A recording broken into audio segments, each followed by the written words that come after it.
Hello and welcome. I'm so glad to be back here with you, Gigi, for Let's Talk About Race. We had a bit of a spring break there and skipped April, but we're back today. And you are traveling the world in Munich at the EFCNI conference, which is so exciting. Yes. So I really don't know what time zone I'm in. So forgive me, audience, if I'm off. And also, I'm surrounded by German. I only know one word, Guten Morgen, which is good morning. That's it. Well, at least you can greet people in the morning. So I'm really glad to be here representing NPN. So excited, and I'm glad to really be back with you. So I missed it last month. I know, I did as well. And, we've covered so many different topics over the last year, and I can't believe we've already been doing this for a year, which is really phenomenal. Oh my goodness. It has been, yes. And one of those things that that we were talking about that can sometimes get confusing for people is understanding what equality means and what equity means, because we hear about health inequities, we hear about equal rights. So let's just start there and just kind of break it down for anybody who might not have a totally clear picture on what they mean, and then how that plays out in our NICUs. Yes. And I've just noticed, like, this is all for quality of right. This is a hotel room, so it's looking That's like okay. weird. We'll go with it. But and I think you're so right, and that is one of those things. Like all the language that's falls under diversity and inclusion and belonging umbrella, it can get a little bit mixed up. But when you talk about equality, same thing for everybody. That's what it really means. You're providing the same thing across the board to everyone. Same treatment, same access, same etc. Versus equity and equitable care is you're providing what that person or group of people need. And that's the difference. And sometimes people are saying they're providing equitable care, but they're providing equal care. And it, which makes it then inequitable. Does that make sense? It does. And I think we've seen a visual. I can't remember if it was a presentation you did or one that Janae Johns did that said it was really great, because she said, okay, the problem is people need transportation. So the solution was give everybody a bike, right? And the picture that she showed was everybody had the same adult-sized bike, and there was an adult, there was a toddler, there was someone in a wheelchair. Well, they didn't all need that bike, right? They needed the bike that was tailored to their needs. And so that's what you're talking about. Exactly. And there's another image that says the exact same thing. And people have probably, your audience maybe have seen this. And it's somebody, three people trying to watch a game, and there's a wall. And everyone's provided a little box, but you have a really tall person, you have an average size person, you have a very short person in height. And so all of them are given the same box, but all of them but they still can't see, everyone still can't see the game. Right. But then when those boxes are adjusted to match their height, then you're giving them the opportunity to have equal access. And I think that's the thing, is they're separate, but they have to work together. Right. So you can't say I'm going to do equal care or equitable care. You have to have equitable care in order to provide equality. So once you make those adjustments, then you can provide what people need. And I think one of the reasons people have difficulty with that is it requires, going back to my age-old thing, it requires you to pause, and it requires you to really begin to ask, what is it that you need?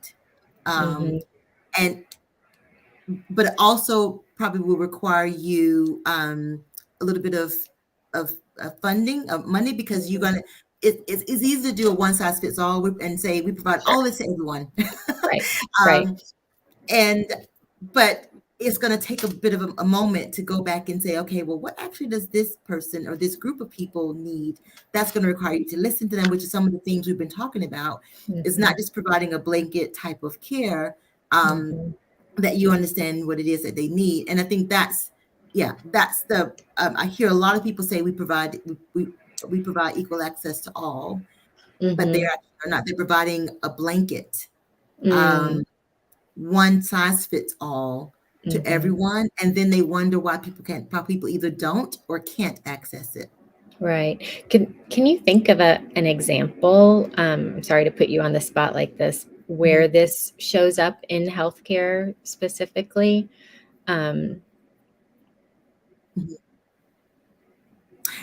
Yes, I can think of one healthcare and then one personal. I don't know if you want both, but yeah, absolutely. But both would be great. So in healthcare, okay, I think I may have used example before. If I have, just tell me. I repeat it. But in how we gather information, so the way we gather information is quite. I mean, we ask people questions and all these trying to get information, trying to understand their medical history, trying to understand, et cetera, things about them so we can provide care. But the way that we ask information sometimes can be quite invasive to certain cultures. So for example, if you have, and this is again, I'm saying this very generally, knowing that this is not every single person that falls in that culture, but I'm just saying, for example, somebody from an Asian ethnic background, and you're asking things about your medical history, things happening within your health, and that's considered quite rude, and that's also considered quite evasive. But because we haven't taken a moment to pause, what happens is, what I've seen happen in healthcare is we label those individuals as being non-compliant, or being sort of difficult, or being resistive to care. These are some of the terms that I've seen written in medical notes, and that's not true. It's just that we're asking them to fall into a Western way of thinking, but you cannot only provide that if you're providing diversity, a diverse care, if you're providing different types of care. So sometimes it's about maybe something as simple as looking at your form and asking, how are we presenting these queries on these on this form, and how can we make it more equitable, more inclusive? Right. I was thinking of another example that particularly really sprung up during the pandemic, when telehealth, became everywhere. And I remember I was on a team reviewing grant applications for community health, or maternal health initiatives. And one of them was, well, we're going to provide a tablet to every patient. But what they didn't address, so that they could have their appointments, but what they didn't address was, do all of your patients have connectivity? Because if they don't have connectivity, the tablet is, might as well just be a book. It's just, and so when I kept reading and saw, okay, they are addressing this, and they were talking about like hotspots and, having a plan to help patients even like get to a regional place where there would be a hotspot or something like that. So, but that was, to me, that was an example of equity, right? Where it wasn't just, let's give everybody a tablet. It was, okay, everybody's getting a tablet and connectivity. Yes. And does everyone know how to use the tablet in the way that you want them to use it? Right. And so that there's also too an assumption that everyone knows how to, just like we think about when during the pandemic, everyone should know how to use it. Nobody knew how to use Zoom. I mean, some people, or Teams, or that, and so exactly, still have trouble. How many times people say, am I on? Am I on? Can you hear me? So I think even with that is, even when we provide something, even when you provide a form or a tablet or a device or a service, like we're going to give, travel cars or whatever. Right. Is you have to step back and say, A, do people want them? Do they need them? Do they know how to use them? Right. And so that's where that pausing and having the conversation before And listening. Yes. and listening, exactly, and also being humble enough to accept that maybe your big idea of giving everybody a tablet ain't going to work, because Right. or you may say it works for this group, and that's where the differentiation Right. comes in, and that's the key part of equitable care, is you have to have differentiation versus equal care. There's minimal because everybody's getting the same thing, whatever you wanted or not, Right. Yeah. No, exactly. And that's when I was thinking, as a personal example, we went to maybe I shouldn't put, we went to an amusement park that people know about. And we had researched about their accessibility policy. Well, for those of most of you know, my son is blind, so he's a cane user, and and we walked up to the information whatever desk, and they he walked up, with his cane, and he said, what do you have for people who are visually impaired? And the lady said, we have a wheelchair. And he said, well, I don't need a wheelchair. Right. I can that's walk. what we have. That's what we have. So I said, because I'm really trying to get, make him advocate for himself and stuff, and kept trying to give this wheelchair. And I said, so you saw him. We met eye to eye. I saw you. You saw him walk up with his cane. He does not require a wheelchair. And she said, that's what we have. That's what we give everybody. I said, so you telling me anyone who has any kind of additional need, no matter what it is, whether it be hearing impairment, whether it be this, whatever, then you offer them a wheelchair. And she said, yes. Wow. And it was just so bizarre. And I was thinking, and I was like, do you hear yourself? Like, right. But that's their accessibility plan. And versus we had gone to another place, and it was very different. It was, for someone who maybe has sensory issues, we offer this. For someone's vision impairment, we offer this. For someone's hearing impairment, we offer this. And it was very catered. And then at the bottom, the other one, not the one that would offer the wheelchair place, but the other amusement park even said, if there's something that maybe we're missing, or we don't, there's an oversight or whatever, please let us know. And so they were open to that. Yeah, they were saying, we're doing what we think or what we've heard so far, but what else might we need to do to improve? Exactly. And that's that is, and I think that's also a really good point, especially when you're talking about equity, is that you can't just listen once, right? Yes. You have to listen, you can implement, then you need to reassess and listen again, and just be open to growing and changing, because not everybody needs a wheelchair. Maybe that should be the slogan. Not everyone needs a wheelchair. And even the ones who have a wheelchair, maybe theirs need to be adjusted or adapted, because wheelchairs wheelchairs are not a one size fits all. It depends on what condition you have, et cetera, et cetera. But I think for leaders, who's listening to the organization, it's incredibly important to make sure you have those conversations. And you had a great point about listening again. And part of that listening is also, always, so what I hear you say, reflecting back what you think you've heard.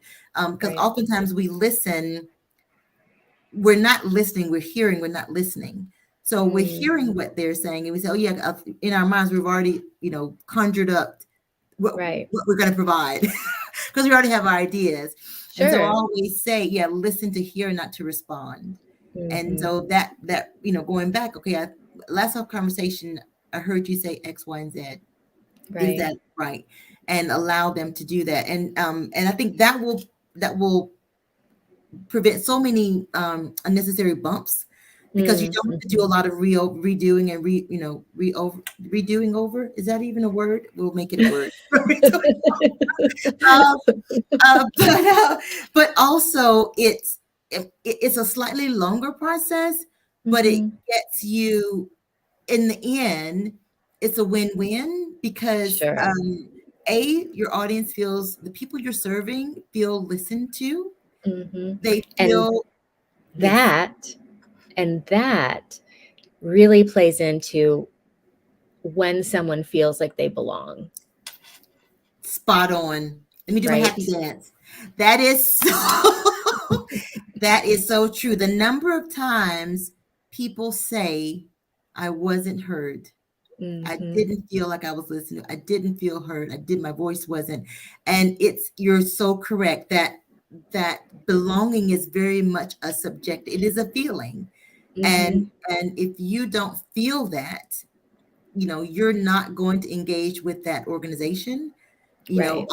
And one of, I'm a quote addict, and Yes. one of the quotes, I do have it now on the bottom of my signature, is one of my favorite quotes by Maya Angelou. And she said, people will forget what you said, they will forget what you did, but they will never forget how you made them feel. Yes. Yes. And so that's where equitable care, I feel the first step is understanding equity and understanding how it's going to play out within your organization, Right. which is going to involve the multiple listening sessions. Yes. So I don't know Yes. if people have both, but if they have Right. listening sessions, and like you said, going back and checking, and even if you put something out to say, okay, well, let's do this for 3 months, or let's do this for 6 Right. months, whatever, and then we See go how it back goes. and see how it goes, and see, Right. are we having the correct language? Are we having the right understanding? Is it working? Do we need to tweak it and adjust it? And Right. eventually that process of trying to get things more equitable will eventually get you to have equality, because you'll be giving, how do I say? I said before, equality was about giving the sameness. Right. It actually, when you provide equitable care, your definition of equality kind of changes, because it's not necessarily equal, the sameness for everybody, but Right. it is the sameness at a certain point. So maybe say the sameness at a point of access, for example. But so everyone gets to the way I think about it, everyone gets to the door. That's the equitable bit, that we're providing different ways of how people can get to the door. But once they open that door, it may be a multiple, different things that we're providing for different groups. Sure. And so it doesn't necessarily have to, I think we've kind of done ourselves a disservice sometimes when we feel like we have to provide the exact same thing to everybody. Right. And we don't. And we may provide the same, we probably provide the same type of access.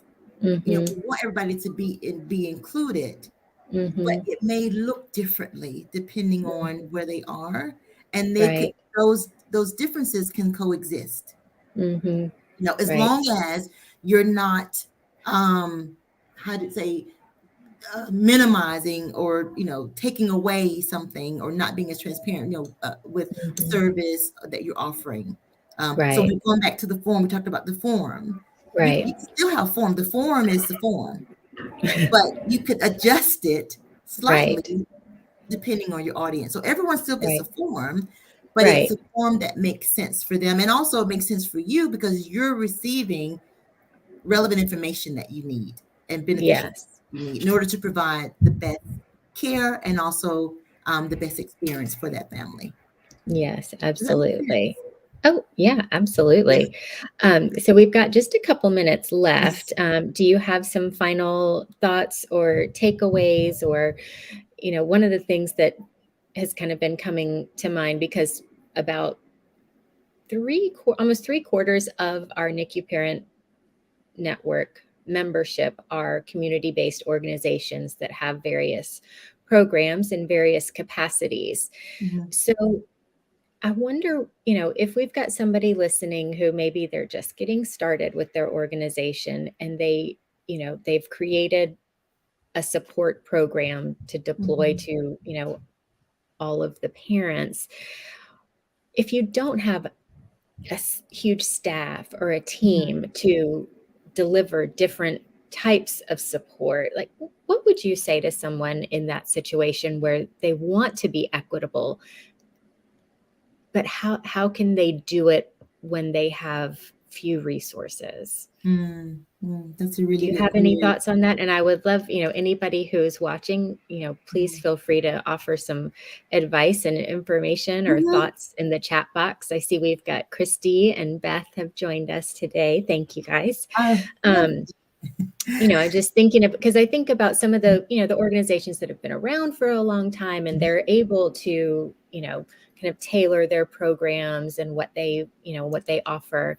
They have bilingual staff. They have, all kinds of, I'm kind of blanking on the other ways that, they create that kind of, that equity in their programs. But now I'm thinking of, the ones that are just getting started. Yeah.